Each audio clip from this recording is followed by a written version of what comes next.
하나님께서 우리에게 주신 호흡의 날들, 주님께 대한 신앙 고백으로 조금 전에 찬양처럼 이전보다 더 사랑합니다 라는 그런 고백하면서 살아가게 되길 주님의 이름으로 축복합니다. 성공하는 인생이 무엇이냐? 인생의 성공이라는 것은 갈수록 주님을 더 사랑하는 것이라고, 갈수록 우리 안에 계신 그리스도가 우리의 전부다라는 그런 생각이 더 많이 들면 들수록 인생을 잘 살고 있는 거예요. 사람이 나이가 많아지면 노탐도 생기고 여러 가지 더 많이 욕심을 갖는다 그러잖아요. 그런 날들이 우리의 주변 환경일 때 우리가 그 모든 유혹을 다 뿌리치고 그리스도가 전부라고, 이전보다 주님을 더 사랑합니다 하는 그런 고백으로 우리가 살아가게 되는 거죠. 그게 성공인생이라고. 처음 예수님을 믿을 때보다 더 많은 지식을 예수님에 관해서 갖고, 예수님께서 우리를 사랑하신 그 사랑을 감히 같은 수준으로 주님을 사랑합니다 그렇게 고백할 수는 없지만, 그래도 처음 예수를 믿을 때 주님을 사랑합니다 하는 그 고백보다는 더 많은 것을 담아서, 우리 인생의 무게만큼이나 그 모든 것을 다 담아서 주님을 사랑합니다 그렇게 고백하는 삶이 성공인생이고 행복한 삶이라고 그렇게 말씀드릴 수 있습니다. 어제 제 밤 깊은 곳에, 밤중이 깊었는데 제 마음속에 찬송이 있고 또 골로새서의 말씀도 묵상하고, 그리스도가 너희 안에 계신 그리스도가 보화라고 얘기도 하고, 정말 그럴까 새김질도 해보고, 언젠가는 제 몸이 쇠약해지고 몸의 피가 식어지고 입술이 둔해지고 생의 마지막 시간을 맞이할 때가 오겠죠. 몸이, 육체가 쇠약하거나 아니면 병들어서 이 세상을 마치게 될 텐데, 그때 아무것도 할 수 없는 한 노인이 찬송도 제대로 못 부르고 이 사망 앞에서 어찌할 수 없는 그런 시간이 왔을 때 저를 지켜보는 누군가는 너무 슬픔과 쓸쓸함을 느낄 수 있는 그런 현장일 수 있어도, 제가 기대하는 것은 저 사람이 그리스도인으로서 이 세상 살면서 부활에 대한 참 소망을 가지고 사망이 무너졌다는 그 복음을 가슴에 담고 살다가 주님 품에 안긴 사람이다, 그렇게 기억해 주기를 바라는 그런 마음이 어젯밤에 더 많았어요. 그래서 여러분이 알고 있는 예수님이 참 내 소망이라는 그 노래 가사말을 떠올려 봤는데, 깊은 절망의 수렁 가운데 주님께 닿을 수 없던 우리, 어두운 밤 중에 하늘을 향해 주의 이름 나 부를 때 어둠을 뚫고 오신 주 사랑, 내 절망 거두셨네, 주님의 공로 다 이루셨네, 주 예수 나의 산소망. 그 누가 주의 자비를 다하라, 한없는 은혜 청량할까, 영광을 떠나 이 땅에 오신 죄가 되신 구주 예수, 주의 십자가 내게 말하네, 영원히 난 용납됐네, 아름다우신 왕 나는 주의 것, 그리스도 나의 산소망. 할렐루야, 주를 찬양하여라. 할렐루야, 자유케 하셨도다. 죄와 저주 끊으신 주께 구원 있도다. 주 예수 나의 산소망. 언약된 아침, 장사된 몸에 부활의 호흡 시작됐네. 유다의 사자 위험천 선포 사망이 무너졌도다. 이제 사망은 무덤이 드는 우리를 주장할 수 없네. 유다의 사자 위험한 포효 사망이 무너졌도다. 주 예수 승리하셨네.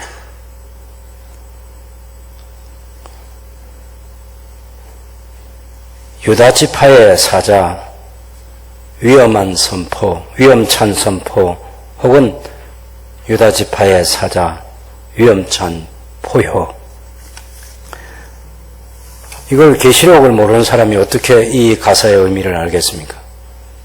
저와 여러분이 이런 유다 지파의 사자, 곧 우리 주 예수 그리스도가 선포하신 사망이 무너졌고 주님이 승리하신 그 부활의 진리를 소망으로 가지고 있는 우리만이 그 한마디 찬송 때문에 온 세상의 근심과 걱정을 다 내려놓고 그래 예수님이 나의 참 소망이시지 하고 주님을 바라볼 수 있는 것입니다.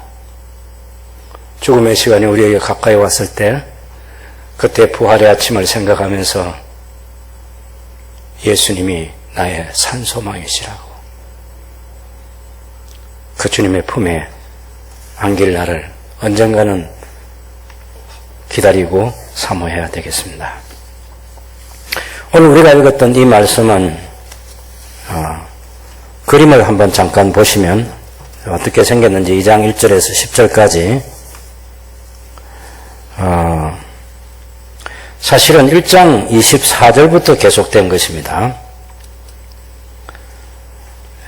지지난주에 말씀드린 것처럼 1장 15절에서 20절까지는 예수 그리스도를 찬송하는 내용이 있고 그 예수님께서 우리를 십자가의 피로 화평을 이루셔서 하나님과 화목하게 하셨는데 그 목적은 1장 22절에 있는 것처럼 너희를 거룩하고 흠없고 책망할 것이 없는 자로 그 앞에 세우고자 하셨다고 이렇게 말하고 있습니다. 우리가 정말 거룩하고 흠없고 책망할 것이 없는 자로 하나님 앞에 설 수 있느냐 하는 문제는 내가 믿음에 거하고 터 위에 굳게 서서 너희 들은 바 복음의 소망에서 흔들리지 아니하면 그렇게 된다고 얘기하는 거죠. 그래서 실제로는 골로새서의 본론이라고 할 수 있는 1장 24절부터 4장 6절까지가 본론인데 거기 이제 첫 번째 단락이 사실 1장 24절에서 2장 5절까지입니다. 우리 성경 구분을 장별 구분이 되어 있어 가지고 이게 단락이 정확하게 안 만들어져 있을 때가 있습니다. 바울이 여러분 그 1장 23절에 말하고 있는 나 바울은 이 복음의 일꾼이 되었다 그렇게 말하면서 그 복음을 가지고 살았던 자신의 삶을 얘기할 때 1장 24절에는 그리스도의 몸된 교회를 위해서 자기가 이제 교회의 일꾼이 돼가지고 그리스도의 남은 고난을 자기 육체에 채우는 거죠. 1장 25절에 내가 교회의 일꾼 된 것은 하나님이 너희를 위하여 내게 주신 직분을 따라 경륜을 따라 하나님의 말씀을 이루려 함이다. 하나님의 구원 계획이죠. 이 하나님 말씀은 바울이 말하는 구약 성경 전체라고 우리가 생각해 보시면 되겠습니다. 하나님의 말씀을 이루려는데 그것이 비밀이라는 것이죠. 이 비밀은 그 말은 하나님의 말씀을 이루는 것 그것이 비밀이에요. 이 비밀은 만세와 만대로부터 감추어졌던 것인데 이제는 당신의 성도들에게 나타났고 교회의 거룩한 성도들에게 하나님 비밀이 이제 나타났어요. 하나님이 그들로 하여금 이 비밀의 영광이 이방인 가운데 얼마나 풍성한지를 알게 하려 하심인데 이 비밀은 곧 너희 안에 계신 그리스도니 곧 영광의 소망이시다. 그 하나님 말씀과 비밀은 같은 거예요. 너희 안에 계신 그리스도가 곧 영광의 소망이다. 왜 이렇게 연결하는지 하나님의 구원 계획이 어마어마한 거죠. 바울이 사실 구약에 정통한 사람으로서 구약의 가장 강력한 메시지가 뭡니까? 거기 보면 다니엘서 2장에 보면 그 느부갓네살 왕이 꿈꾼 금신상 있지 않습니까? 금신상, 머리, 가슴, 또 허벅지, 이 종아리, 발 이런 것들을 이제 그것이 그 시대에 페르시아 제국, 바벨론 제국, 페르시아 제국, 헬라 제국, 로마 제국까지 보여주는 그런 그림인데 그 마지막에 작은 왕국에 대한 또 다른 메시지가 있습니다. 제가 다니엘서 2장 44절을 읽어보면 이 여러 왕들의 시대에 하늘의 하나님이 한 나라를 세우시리니 이것은 영원히 망하지도 아니할 것이고 그 국권이 다른 백성에게로 돌아가지도 아니할 것이요 도리어 이 모든 나라를 쳐서 멸망시키고 영원히 설 것이라. 손대지 아니한 돌이 산에서 나와서 새와 놋과 진흙과 은과 금을 부셔뜨리는 것을 왕께서 보신 것은 크신 하나님이 장래 일을 왕께 알게 하신 것이라. 이 꿈은 참되고 이 해석은 확실하니이다.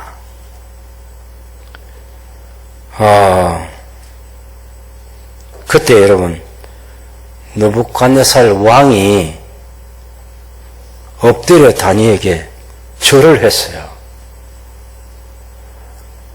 이 바벨론 제국의 느부갓네살 하면 당연히 아수르 제국을 무너뜨린 사람이고 이 사람이 지금 예루살렘을 4차례나 침공해서 3번 포로로 잡혀가면서 주전 586년에 남유다를 멸망시킨 왕이잖아요.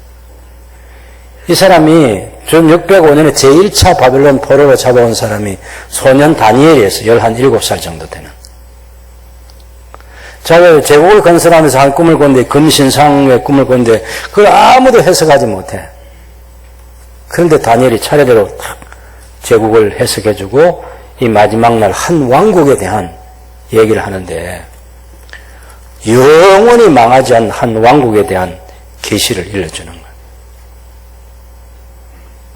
무슨 마음으로 느부갓네살이 엎드리지 몰라도 자기 나라에 어떤 술사들도 꿈도 알지 못하고 해석도 하지 못하는 그런 사람들인데 다니엘은 꿈과 해석을 정확하게 해주는 다니엘 앞에 제국의 왕이 엎드려 절을 했다니까. 구약 전체는 이 얘기 하려는 거예요, 사실은. 세상의 제국들이 일어서고 무너지는 가운데 마지막에 한 왕국이 세워지는데 이미 여러분이 알고 있는 대로 우리의 왕이신 예수 그리스도께서 오셔서 세우시는 하나님의 왕국인 거죠.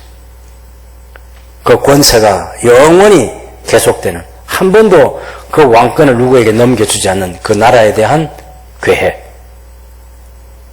이 구약 전체는 그 얘기하려는 것입니다. 당연히 시작도 하나님의 나라 얘기하려는 것이죠. 하나님의 왕국. 그래서 세례자 요한이 하나님의 왕국이 가까이 왔다 회개하거나, 예수님께서 하나님의 나라, 하나님의 왕국이 가까이 왔다 하고, 사도 바울이 그 하나님의 왕국의 복음을 사도행전 1장과 사도행전 28장을 보면 예수님께서 하나님 나라에 관한 일을 40일 동안 살아계시면서 저희들에게 말씀하셨고, 바울도 그 하나님 나라 복음을 전하고 마지막 사도행전 28장에는 로마 지금 황제에게 재판을 받기 위해서 2년 동안 연금되어 있는 상태에서 하나님의 나라를 이야기한 거죠. 거기서 지금 바울이 가장 중요한 하나님 나라 얘기하면서 이 비밀을, 다른 걸 얘기하겠습니까? 하나님의 구원 계획, 하나님의 왕국이 세워지는 것, 영원히 통치하시는 그 나라, 하나님 다스리신 나라. 로마 제국의 네로 황제가 광인처럼 설치고 있는 그런 제국 시대에 전혀 쫄리지 않는 거죠. 바울이 대제사장 앞에서도 두려워하지 않고, 바울이 벨릭스 총독 앞에서나 베스도 총독 앞에서나 아그리파 2세 그 왕 앞에서도 쫄리지 않는 거죠.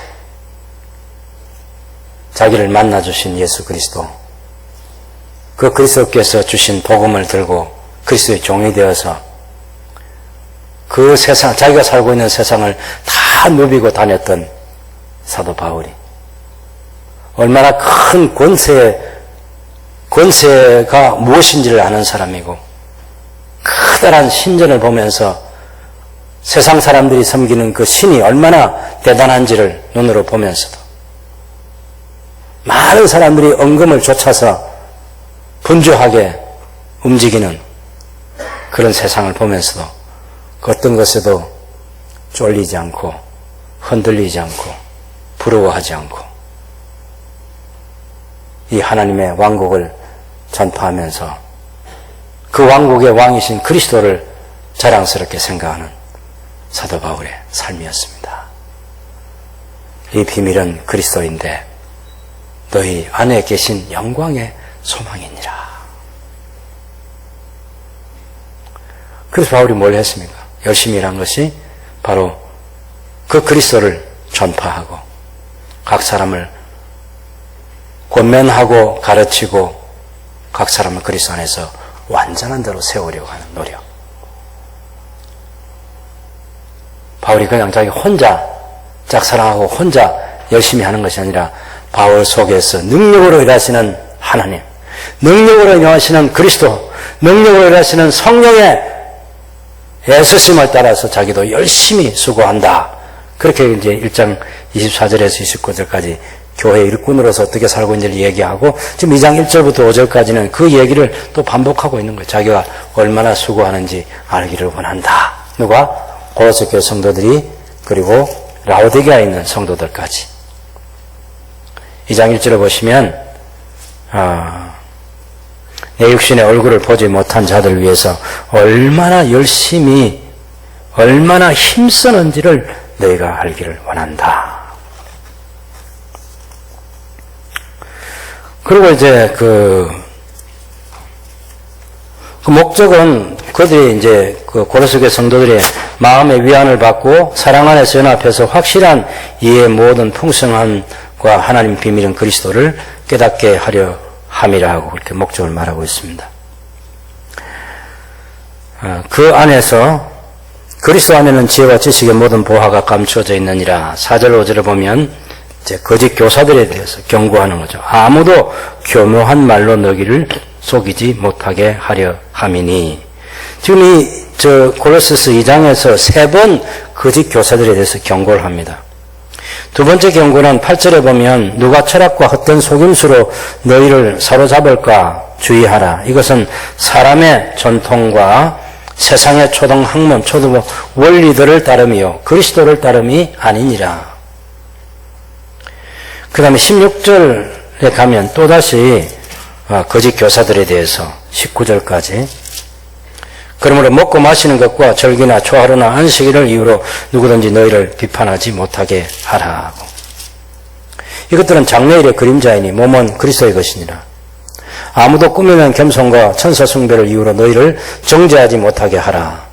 그가 그 본 것에 의지하여 그 육신의 생각을 따라 헛되이 과장하고 머리를 붙들지 아니하는지라. 온몸이 머리로 말미암아 마디와 힘줄로 공급함을 받고 연합하여 하나님이 자라게 하심으로 자라느니라. 3번 거짓 교사들에 대해서 경고하고 있어요. 그럼 우리가 이런 분위기를 느낄 수 있겠죠. 이 골로새 교회가 주변에서 그 거짓 교사들이 활개를 치고 있고 골로새 교회 성도들은 아직도 거짓 교사들 넘어간 것은 아니지만 거짓 교사들의 위험을 받고 있는 거죠. 그런 분위기 속에서 사도 바울이 골로새 교회 성도들을 지키기 위해서 노력하는 게 뭐냐면 첫째는 기도하는 것, 두 번째는 그리스도에 관한 이 영광스러운 복음을 들려주는 것. 거기에 최선을 다하고 있는 거죠. 그래서 2장 6절 7절 보면 그러므로 너희가 그리스도 예수를 주로 받았으니 그 안에서 행하되 그 안에 뿌리를 박으며 세움을 받아 교훈을 받은 대로 믿음에 굳게 서서 감사함을 넘치게 하라고. 거짓 교사들에 넘어가지 않는 방법은 적극적으로 우리가 지금 믿고 있는 이 진리 안에 거하기 위해서 힘쓰고 애쓰는 거죠. 흔들리지 않기 위해서 노력하는 거죠. 믿음에 굳게 서서 감사함을 넘치게 하라고. 이게 이제 우리가 지금 1장과 2장을 연결시키면서 볼 수 있는 전체 분위기입니다. 사실 사도 바울이 그 1장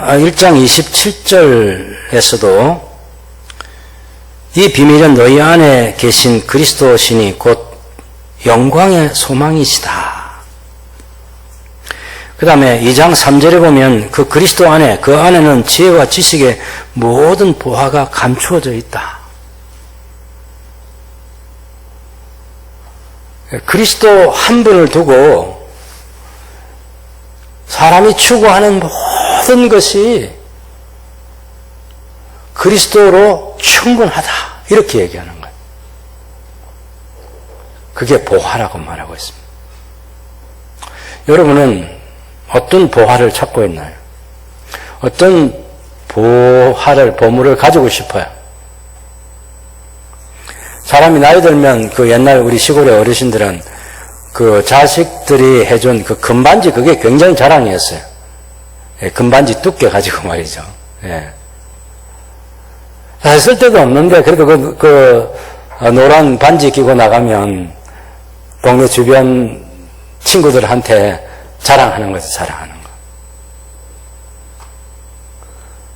거. 뭐 괜찮아요. 저는 뭐 그 자체를 뭐 나쁘다든지 그렇게 얘기하고 싶지는 않습니다. 여러분은 개인적으로 여러분이 야 이건 나한테 굉장히 소중한 보물이다 그런 거 있으신가요? 너무 또 정답을 얘기하죠. 내 아들과 손자가 내게 또 보물이다 이게 많은 사람. 그 너무 인간미가 없잖아. 그래도 여러분 나름대로 무슨 소중히 여기는 보화가 있겠죠. 혹시 저 몰래 감추어둔 그런 것들도 있을 수 있고요. 시간이 갈수록 생각하는 거죠. 내가 이 세상 살면서 뭘 하나 남겨놓고 갈까? 뭘 하나 남겨둘고 갈까? 제가 지난 한 몇 년 동안 노력하면서 우리말 어법에 맞는 성경 한 권을 어쨌든 제 혼자 한 건 아니지만 변 목사님과 함께 하면서 이거 어제 최종적인 원고를 다 완성을 했습니다. 구약까지 만들고 싶은 그런 욕심이 있긴 한데 하나님이 허락해 주셔야 할 일이지만 저는 뭐 당연히 보물이라고 생각하죠. 한국교회 모든 성도들이 이제 신약 성경을 그 성경으로 읽었으면 좋겠다는 그런 소망을 생각할 만큼 한 며칠 전에는 제 마음이 너무 기뻤어요. 제가 지금 읽고 있는 이 성경도 돈을 이 표지가 너무 낡아가지고 15만 원을 주고 제가 리폼을 했습니다. 지금 몇 달 쓰고 있는데 한 번도 아깝거나 후회하지 않아요. 100년은 이렇게 들고 있을 수 있는 책입니다. 제 손자가 나중에 제가 읽던 성경을 같이 읽어보기를 바라는 그런 마음 가지고 제가 100년을 물려주려고 이 성경을 리폼했습니다. 보화가 될 수 있죠. 보화가. 손때 묻은 성경. 당연히 우리 믿음의 부모들은 자기 자녀들에게 물려줄 수 있는 보화가 될 수 있습니다. 그 외에도 여러분이 뭐 여러 가지 인간적으로 가장 소중한 무언가를 물려줄 수 있는 그런 보화가 있을 수 있겠죠. 그렇지만 이 성경이 예수님에 대해서 얘기하고 있기 때문에 성경이라는 책을 제가 갑으로 물려주고 싶다 그런 생각 갖는 거지 이 책 속에 그리스도가 없으면 이건 아무것도 소용이 없는 거죠. 예. 얼마 전에 게일 선교사가 번역한 그 책도 몇십만 원 주고 샀습니다. 영인본인데 샀어요. 중세국어로 되어 있는 번역본이지만 제가 볼 수 있는 데까지 봐보면 어떤 거는 너무 깨끗하게 지금 우리 번역보다 더 깨끗하게 잘 그 구절을 딱 그렇게 번역해 놓은 그런 것들도 더러 많이 봤습니다. 그 중세국어로 되어 있는 것도 현대국어로 다시 번역을 해서 우리가 읽을 수 있도록 그렇게 해도 하고 싶은 욕심이 있는 거죠. 뭐 여러분 가운데 학교에 다니면서 국어를 전공한 친구들이 있으면 더 공부를 해서 중세국어까지 공부해가지고 옛날 우리 1800년, 1887년 로스의 성경이나 1925년에 이런 게일 성경 같은 이런 것들을 지금의 사람들이 읽을 수 있도록 음력도 달아주고 또 우리말로 지금 말로 번역도 하고 그러면 더 좋겠다. 아니 좋은 것 정도가 아니고 그것이 큰 꿈으로 여러분 가운데 누군가는 꿈을 가지고 있으면 좋겠습니다. 하나님 말씀의 부요함 때문에 아니면 그 말씀 속에 있는 그리스도 때문에 그 시대 사람들이 얼마나 그리스도를 자랑하고 높이기를 원해서 10몇 년씩 20몇 년이 걸려서 성경을 번역해서 한국 사람들에게 선물로 주려고 했을까 하는 그런 생각들 당연히 가져봐야죠. 너희 안에 계신 영광의 소망, 이 비밀이 그리스도이고 그리스도 안에는 모든 보화가 감추어져 있다. 지혜와 지식의 모든 보화가 감추어져 있다. 여러분, 그리스도와 여러분 자신을 어떻게 연결시키면서 이런 바울의 이런 고백이나 바울의 진리에 대한 선포를 받아들일 수 있나요? 저는 1장 22절에서 예수님의 십자가의 죽으심으로 말미암아 하나님과 우리 사이가 화해를 이루게 됐다. 이제는 그의 육체의 죽음으로 말미암아 화목하게 하셔서 너희를 거룩하고 흠없고 책망할 것이 없는 자로 그 앞에 세우고자 하셨으니 예수님의 십자가에 죽어주심의 목적이 뭐냐면 우리가 하나님과 화해할 수 있게 해주시는 거예요. 그리고 그 하나님 앞에 거룩하고 흠이 없고 책망할 것이 없는 사람으로 우리를 세우려고 하신 그런 주님의 희생입니다. 여러분, 사람과 사람 사이도 화해하기 어려운데 하나님과 우리가 화해를 한다?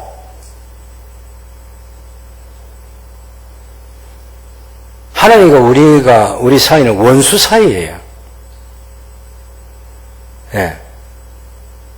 하나님과 우리 사이는 원수 관계라니까. 웬만한 원수가 아니에요, 이건. 에덴 동산 사건 기억하시잖아요. 하나님의 형상대로 지음받은 인간 아담과 하와가 죄를 지었을 때 에덴 동산에서 내쫓으셨어요. 하나님을 대면하기 어려운 거죠. 아니, 그런 죄인된 아담과 하와가 하나님을 대면할 수 없는 거예요.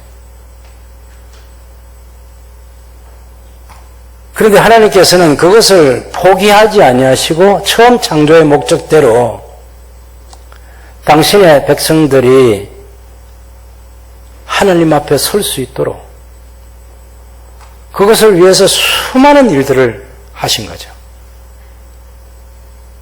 그 마지막 작품이고 완성인 그리스도의 십자가에 죽어주심.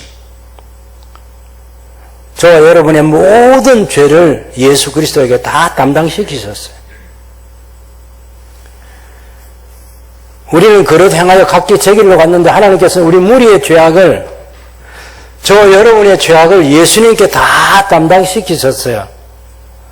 그렇게 죄를 짊어지신 당신의 아드님을 보실 수가 없어서. 그래서 외면하셔서 십자가 위에 달리셨을 때 예수님이 절규하신 것은 나야 하나님 어찌하여 나를 버리셨나이까? 어찌하여 저를 버리시나이까? 그렇게 아들이 절규할 때도 침묵하시고 외면하셨습니다. 돌아가시도록. 그래서 죄 때문에 우리가 받아야 될 형벌을 다 당신께서 받으시고 다 이루었다 말씀하시고 제 영혼을 아버지의 손에 부탁합니다 하고 숨지셨어요. 그때 하늘 아버지께서 우리를 이제 대면하실 수 있는, 하나님과 우리가 화해가 되는 그리스도의 완전한 속죄 희생이었어요. 여러분, 화해가 어렵습니다. 상대가 있기 때문에 화해가 어려운 거예요. 조금이라도 부족하면 화해를 안 합니다. 죽는 날까지 화해 안 하고 죽는 사람 많습니다. 왜요? 충족이 안 되는 거예요. 무슨 말로도 안 되고, 말 가지고 여러분 화해됩니까? 미안하다는 말 100번 해도 안 됩니다. 하나님께서 우리와 화해하시고 원수된 우리를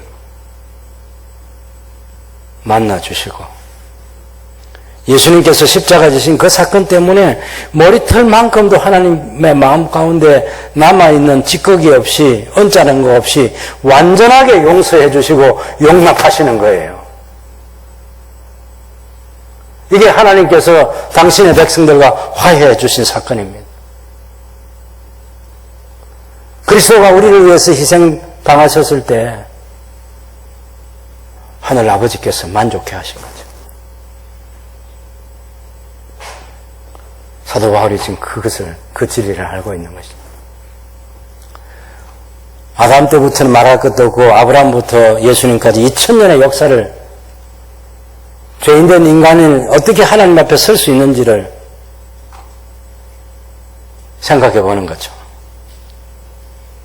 그리스도의 희생이 없이는 절대 불가능하다. 근데 그 그리스도 때문에 하나님과 우리가 완전하게 화해될 수 있는 길이 열렸다고 얘기하는 거죠. 바울 자신이 하나님과 화해한 거죠. 아니, 바울 자신이 하나님과 화목하게 되신 것을, 화해가 되신 것을 확인하게 된 순간이 있었던 거죠. 그래서 예수님의 십자가에 죽어주신 사건이 하나님과 우리 사이를 화목하게 하시고 거기서 끝난 게 아니고 언젠가는 우리를 하나님 앞에 거룩하고 흠이 없고 책망할 것이 없는 자로 하나님 앞에 우리를 세우려고 하시는 거죠. 이게 하나님의 구원 계획 속에 들어있는 것입니다. 제가 전에도 말씀드렸지만 정말 우리의 가능성 속에서 이것이 가능하냐 하는 거죠. 인간의 지혜와 인간의 지식과 인간의 능력 안에서 우리가 거룩하고 흠이 없고 책망할 것이 없는 사람으로 누가 봐도 아무개 목사님 보니까 장로님 보니까 집사님 보고 권사님 보니까 거룩하고 흠이 없고 책망할 것이 없어 이제는 하나님 앞에 설 수 있는 사람이 됐구나, 이제는 주님께 가도 괜찮겠구나, 그런 사람이 있냐는 거예요.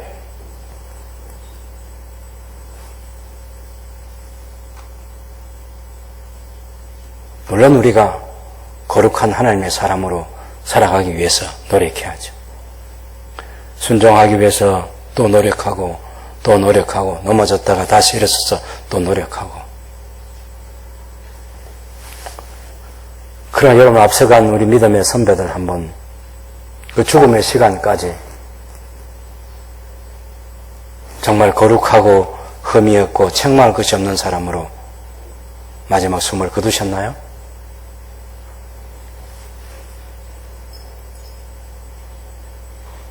하나님께서 우리를 용서하고 용납해 주시는 거죠.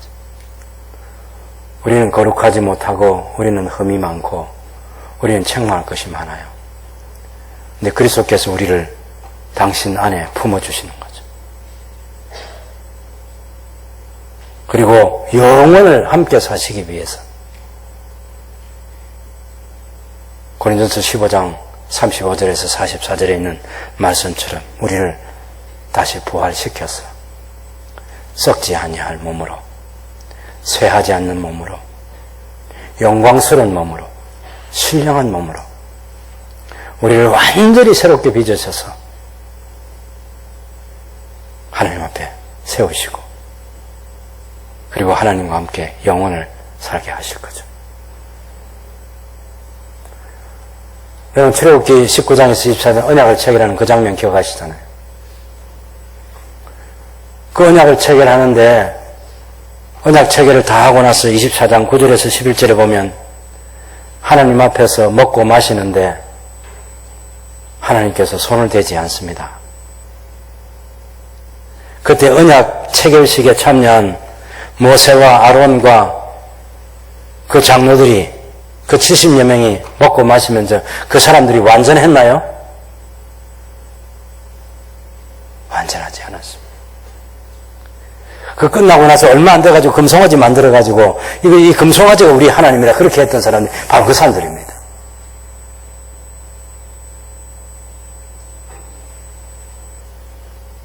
그리스도 안에서 우리를 구별해 주시고 그리스도께서 우리의 모든 것을 다 책임져 주시고 그래서 하나님 앞에 우리를 서게 하시는 거죠. 그래서 외칠 수 있습니다. 나는 예수님이 좋습니다. 라고. 우리 인간의 유일한 소망이 뭡니까? 하나님 앞에 서는 것입니다. 그 시내산에서 하나님 앞에서 먹고 마셨던 사람들처럼 하늘 잔치에서 영원히 먹고 마시는 삶을 살아가는 거죠. 우리 힘과 능력과 우리 자격으로 되는 것이 아니고 하나님의 은혜로 주는 것이고 그것도 그저 주는 은혜가 아니라 그리스도의 십자가의 희생이라는 이 어마어마한 대가를 치른 이 사건 때문에 우리가 누리게 된 하나님의 은혜인 거죠. 여러분, 언젠가 거룩하고 흠이 없고 책망할 것이 없는 사람으로 하나님 앞에 서게 될 것입니다. 그런데 그날까지 우리가 해야 될 일은 1장 20절에서 23절에서 말하는 것처럼 믿음에 거하고 터 위에 굳게 서서 너희 들은 바 복음의 소망에서 흔들리지 아니하면 그러하리라. 오늘 설교처럼 믿음에 굳게 서서 흔들리지 않는 삶을 살아가는 것이 그렇게 중요한 것입니다. 바울은 그것 때문에 고난을 지금 받고 있는 거예요. 그래서 1장 24절에서는 29절까지 보면 그리스도를 전파하고 각 사람을 그리스도 안에서 세우고 그리고 완전한 자로 세우기 위해서 노력하고 가르치고 권면하고 바울 속에서 능력으로 역사하시는 하나님의 역사를 따라서 자기도 힘을 다해서 수고하는데 이 수고를 누가 알아주기를 원해요? 2장 1절에서 5절까지 보면 골로새 교회 성도들과 라오디게아에 있는 성도들이 알아주기를 바랬습니다. 2장 1절에 보십시오. 내가 너희와 라오디게아에 있는 자들과 무릇 내 육신의 얼굴을 보지 못한 자들을 위하여 얼마나 힘쓰는지를 너희가 알기를 원하노니 너희와 그러니까 골로새 교회 성도들과 라오디게아에 있는 이들과 물론 내 육신의 얼굴을 보지 못한 이들을 위하여 얼마나 힘쓰는지를 너희가 알기를 원하는. 아니 지금 바울이 지금 어디 있습니까 지금? 로마에서 지금 가택연금 상태에서 쇠사슬에 매여가지고 양쪽에 군인이 지키고 있고 물론 자기를 찾아오는 사람들 영접하고 뭐 대화 나누고 하는 이런 것은 가능하지만 몸은 이렇게 쇠사슬에 매여 있잖아. 골로새에 있지도 않고 골로새 교회 성도들을 만나지도 않고 바울이 얘기하는 것처럼 바울의 얼굴을 보지 못한 사람들을 위해서 내가 얼마나 애쓰는지를 너희가 알기를 원한다. 이런 얘기를 하는 거예요. 무슨 예를 써요? 두 가지 하는 거, 두 가지. 하나는 기도하는 거, 하나는 그리스도를 소개하는 이 편지를 써서. 이런 편지 한 총이 막 그냥 나온 거 아니지. 이 한 줄이 그냥 나오는 거 아닌 거 아시죠? 이 비밀이 그리스도니 너희 안에 있는 영광의 소망이냐, 이 한 줄 쓰기가 그냥 써지는 거 아닌 거 아시죠? 아이고, 정말. 글 안 써보셨나요?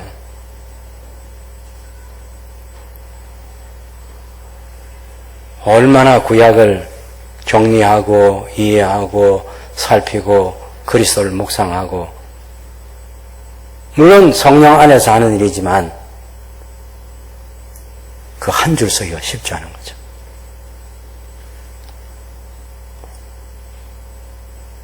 그래서 내가 애쓴다 이렇게 말하는 거예요. 창조주이신 그리스도, 만물의 어뜸이신 그리스도, 모든 피조물보다 먼저 나신 자라고 오해할까 봐서 바로 만물의 창조자라고 1장 20절과 21절을 연결시켜서 얘기하고 있는. 당연히 연약한 성도들 헤아려야죠. 그렇게 끝맺으면 안 된 거 아시잖아요. 골로새서라는 편지 한 장을 통해서 골로새 교회 성도들이 성경에서 하나님께서 계시한 구약의 모든 진리를 다 모아서 그리스도에게 초점을 맞춰서 그리스도를 높이 드러내는, 이것이 예사로운 자격이 아니기 때문에 애쓴다 이렇게 얘기를 하는 것 하나고, 또 다른 하나는 바울이 이 고로새 교회 성도를 위해서 기도하는 겁니다.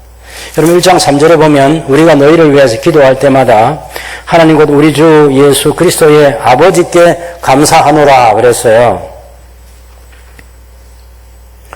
그러면서 너희를 위해서 기도할 때마다 이렇게, 또 1장 9절에는 이로써 우리가 듣던 날부터 뭡니까? 1장 7절에서 에바브라에게 고로새 교회 소식을 들었어요. 에바브라가 너희에게 배웠나니 그는 너희를 위한 그리스도의 실실한 일꾼이요 성령 안에서 너희 사랑을 우리에게 알린 자니라. 그래서 그런 소식을 바울이 듣고 1장 9절에 이로써 우리가 듣던 날부터 너희를 위해 기도하기를 그치지 아니하고 구하노니 하면서 너희로 하여금 모든 신령한 지혜와 총명에 하나님 뜻을 아는 것으로 채우게 하시고 주께 합당하게 행하여 범사에 기쁘시게 하고 모든 선한 일에 열매를 맺게 하시며 하나님을 아는 것에 자라게 하시고 그의 영광의 힘을 따라 모든 능력으로 능하게 하시며 기쁨으로 모든 견딤과 오래 참음에 이르게 하시고 우리가 하여금 빛 가운데서 성도의 기업의 부분을 얻기에 합당하게 하신 아버지께 감사하게 하시기를 원하노라. 여러분, 이 기도 말이 쉽게 나오는 거 아닌 거 아시죠? 우리 장로님들 혹은 집사님들, 권사님들 대표 기도할 때마다 글로 쓰셔서 기도 잘 하시잖아요. 그 기도의 그 글 한 줄이 쉽게 되는 거 아닌 거 아시죠? 바울의 지금 이 기도가 그냥 수도꼭지 물 털듯이 확 쏟아지는 그런 기도 아닌 거 아시죠? 골로새 교회 성도들에게 무슨 기도가 필요하냐 이겁니다. 에베소 교회 성도들을 위해서는 이런 기도를 하고, 골로새 교회 성도들을 위해서는 이런 기도를 하고, 빌립보 교회 성도들을 위해서는 이런 기도를 하고, 각각 다른 기도를 하잖아요. 그 기도가 그 기도 아닌 거 아시죠? 자, 골로새 교회 성도들의 형편을 다 들었어요. 이 교회 성도들에게 뭐가 필요할까? 그런 기도하는 중에 하나님의 능력으로 강건하게 되기를 기도합니다. 1장 10절,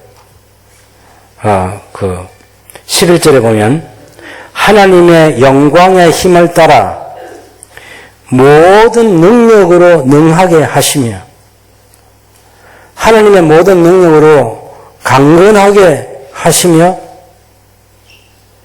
그래서 뭐예요?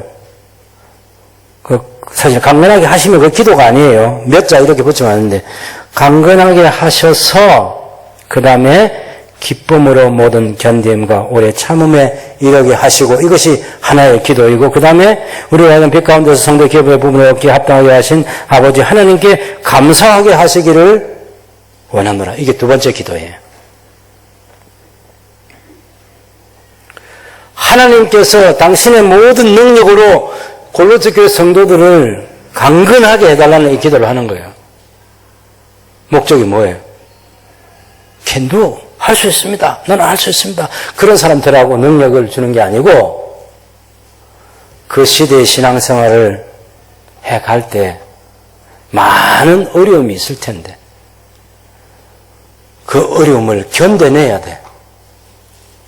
오래 참아야 돼. 이건 우리가 말을 하거나 행동을 해서 바꿀 수 있는 것은 말도 하고 행동을 해서 바꿔야죠. 근데 세상이 그렇게 다 되나요? 아무리 국민청원을 어떻게 하고 광화문 광장에 나가서 시위를 벌이고 해도 안 됩니다. 그래서 어떻게 하는 거예요? 중국 교회에서 너도 중국 교회 성도들이 얼마나 기도를 많이 하겠어. 그렇게도 시진핑 주석이 세운 기독교 박해 정책이 풀리지 않습니다. 아니, 기도를 적게 했습니까? 고난을 적게 받았어요. 지도자들이 감옥에 가고 성도들이 얼마나 고난을 받았겠어요. 세상에서 힘으로 능으로 기도해도 안 되는 일들이 있어요.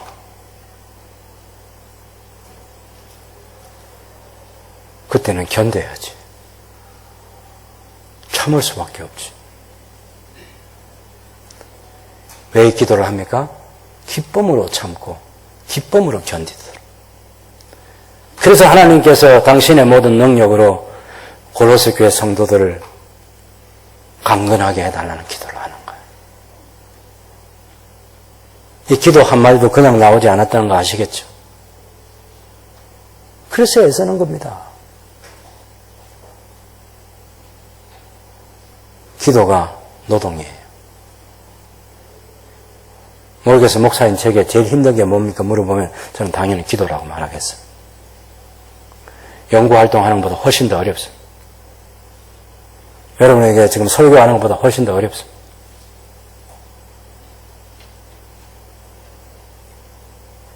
기도가 애쓰는 거예요. 이 골로새 4장도 한번 보십시오. 4장 12절에 보시면 12절, 13절 우리 다 같이 한번 읽어보겠습니다. 골로새 4장 12절, 13절 같이 읽습니다. 그리스도 예수의 정인 너희에게서 온 에바브라가 너희에게 문안하느니라.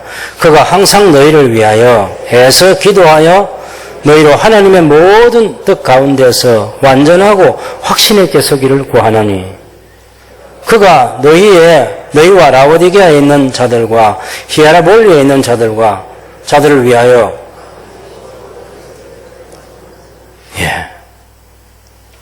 많이 수고하는 것을 내가 정언하노라. 지금 에바브라가 여기 와서 많이 수고하고 있어요. 기도하는데 수고하고 있는 거예요. 기도하는데.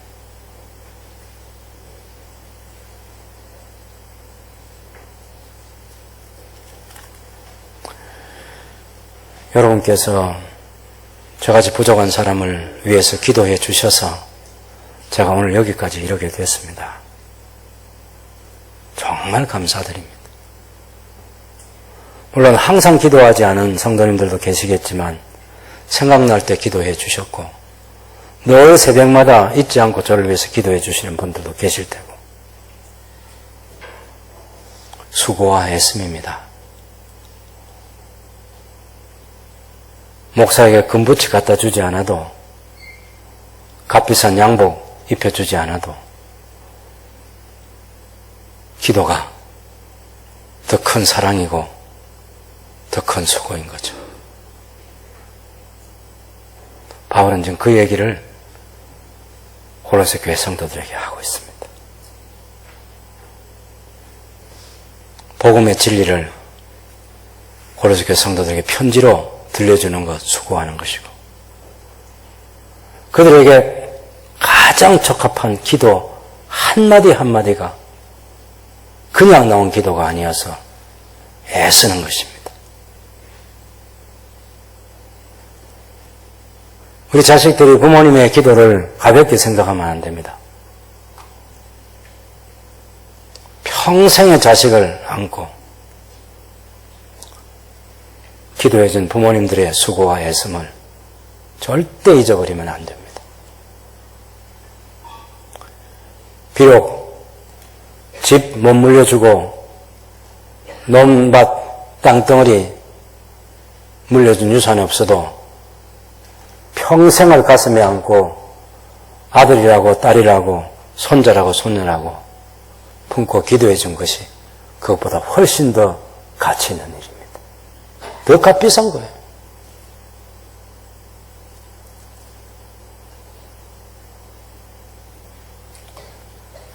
바울이 나의 나 된 것은 하나님의 은혜라. 저와 여러분이 이렇게 살고 있는 것은 우리 부모, 형제들, 친지들, 또 사랑하는 성도들이 서로를 위해서 함께 기도해 준 그 애씀이 있었기 때문에 오늘이 있는 겁니다. 바울은 이 사실을 알아주기를 바랬어요. 내가 여러분을 위해서 얼마나 애쓰고 있는지 알아주십시오. 왜요? 그래야 위로가 되니까. 그 2장 2절에 보면 이는 그들로 마음의 위안을 받고 사랑 안에서 연합하여 확실한 이해의 모든 풍성함과 하나님의 비밀인 그리스도를 깨닫게 하려 함이니 그 안에는 지혜와 지식의 모든 보화가 감추어져 있느니라. 왜 이런 애쓰고 수고하는 게 필요하죠? 거짓 교사들 때문에 그렇습니다. 4절에 보면 내가 이것을 말하면 아무도 교묘한 말로 너희를 속이지 못하게 하려 함이니 이는 내가 육신으로 떠나 있으나 성령으로 너희와 함께 있어 너희가 질서 있게 행함과 그리스도를 믿는 너희 믿음이 굳건한 것을 기쁘게 봄이라. 아직은 거짓 교사들에게 넘어가지 않았습니다. 근데 그 거짓 교사들이 주변에 있단 말이에요. 그 사람들의 특징에 대해서 얘기해 주는 거야. 교묘한 말로 너희를 유혹하는 사람들이다. 지어낸 말을 가지고, 항상 이 문제는 지어낸 말이에요, 지어낸 말. 성경처럼 확실한 진리가 아니에요. 지금 바울이 말하고 있는 이 그리스도라는 것은 어떤 것으로 이것을 대체할 수 있는 설명이 있을 수가 없습니다. 세상에 어떤 학문을 깊이 하고 넓게 한 사람이라도 아무리 머리 좋은 천재라도 그리스도와 하나님의 왕국에 대해서 성경이 말하고 있는 것처럼 여기서 더하거나 뺄 수 있는 사람이 아무도 없다니까. 이것 말고 다른 거는 이것과 성경과 다르게 말하는 거, 다르게 생각하는 건 다 지어낸 말이고 교묘한 말이고 그건 속임수야, 속임수. 이것이 오늘 한국교회 기독교연합회라는 이름으로 이런 단체도 생겨나고 있고요. 유명한 신학자, 아주 서울에서 굉장히 큰 교회를 다니었던 정말 한국교회의 대단한 어르신 같은 그런 분도 이 거짓 것에 넘어가고 있는 그런 일들이 증거가 많이 있습니다.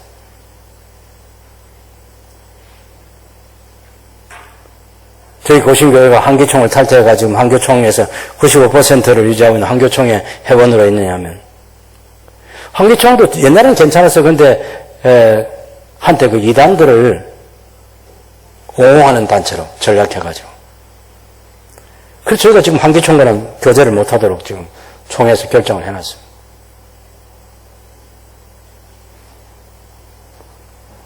한교총이 살아가는 건 간단합니다.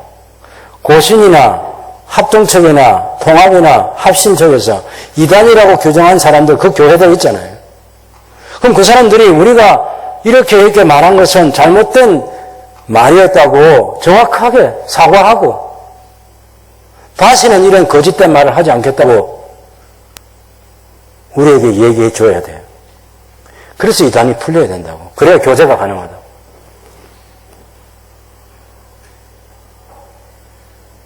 교묘한 말, 거짓된 속임수.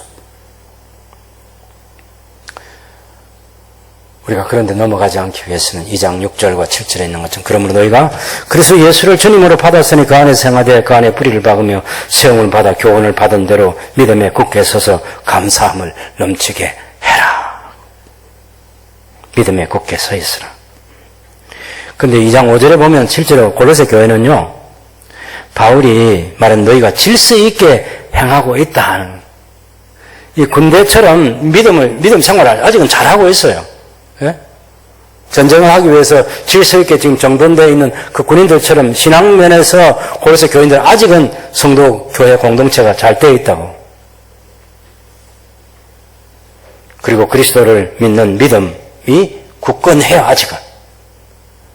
내 주변에 거짓 교사들이 있는 거죠. 8절에 10절까지 보면 누가 철학과 헛된 속임수로 너희를 사로잡을까? 포로로 잡아갈까봐 주의하라고. 이것은 사람의 전통과 세상의 초등학문을 따르며 그리스도를 따름이 아니니라. 그 안에는 신성의 모든 충만이 육체로 거하시고. 왜 우리가 그 세상의 초등학문, 철학과 헛된 속임수, 그것이 우리를 사로잡아갈까 주의를 해야 되느냐 하면, 사람의 전통이라든지 그 다음에 세상의 초보적인 그런 어떤 원리라든지 이것들의 잘못된 게 뭐다 그렇게 판단할 수 있는 그리스도를 드러내는 게 아닌 거예요. 그리스도를 높이지 않는 거예요. 그건 전부 다 거짓말이고 속임수고 헛된 철학이고. 세상의 학문이 지금 인문학에 대한 얘기도 많은데 그 인문학이 그리스도를 높이는 도구로 쓰여지냐 하는 거죠. 철학이 그리스도를 높이는 도구로 쓰여져야죠. 물론 제가 여러분 가운데 그런 공부하는데 열심히 있는 사람들 공부를 하지 마라 그런 얘기는 아니에요. 왜 오스틴 같은 사람을 세계사에 제일 큰 사람으로 그렇게 보느냐면 그 사람이 자기 앞에 있는 그 철학자들에 대한 철학을 다 이해한 사람이에요. 소크라테스, 플라톤, 아리스토텔레스 그런 철학을 이해한 사람이라. 기독교 진리를 드러낼 때 그 시대 사람과 소통하기 위해서 어떤 말로 해야 되겠느냐 할 때 그 철학의 도구들을 이용해가지고 그리스도를 소개하는 거죠.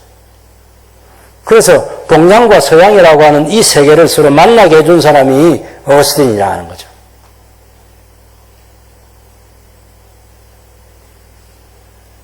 그래서 그의 참여력이 지금까지도 계속 신앙 고백록이죠, 신앙 고백록. 그것이 읽혀지고 고전으로 남아있는 중요한 이유는 그런 학문의 도구들을 이용해서 그리스도를 높이는 거죠. 그런데 그리스도와 우리 사이를 멀어지게 하는 그런 학문, 철학, 사도행전 17장에 나오는 스토아, 에피큐로스, 쾌락주의, 또 범신주의 이런 거 있잖아요. 들어보면 굉장히 고상한 것 같아도 그게 잘못됐다는 거예요. 그리스도에게서 우리를 멀어지게 하는 것다. 갈수록 여러분 이런 것들을 더 많이 접하게 될 것입니다. 많은 사람들이 교모한 말, 속임수를 가지고 TV에도 나오고 유튜브 유명한 강사도 되기도 하고 그렇게 해서 여러분을 유혹할 거예요. 그때 성경 진리 붙들고 이겨내야죠. 우리는 오직 그리스도 안에서 우리 신앙의 뿌리를 내려야 합니다. 그리스도가 충분해야 됩니다. 그 이유를 여기 2장 9절에서 왜냐하면 그 앞에 써놓으세요. 예? 왜 우리가 그렇게 세상에 그런 사람의 전통과 세상의 초등 학문, 철학과 헛된 속임수 이런 것에 포로가 되지 않기 위해서 노력해야 되는가 하면 왜냐하면은 그리스도 안에는 신성의 모든 충만, 하나님의 본질, 본성에 관한 모든 것이 육체로 거하시고 우리가 1장 19절에서 아버지께서는 모든 충만으로 예수 안에 거하게 하신 그 예수 안에 충만하게 거하게 하신 게 그게 뭐냐? 하나님 되심을 예수님 안에 충만하게 거하게 해서 교회도 그 안에서 충만해졌으니 다른 것들에 관심 갖지 말고 그리스도만으로 충분하다. 더 우리가 믿을 대상을 찾거나 믿어볼 것을 찾거나 기도를 어떻게 해보거나 뭘 붙들어 보거나 내 문제 해결을 하기 위해서 기웃거릴 필요가 없다. 그리스도만으로 충분하다. 이 진리 안에 거하는 복된 삶을 살아가는 저와 여러분들이 될 수 있기를 바랍니다.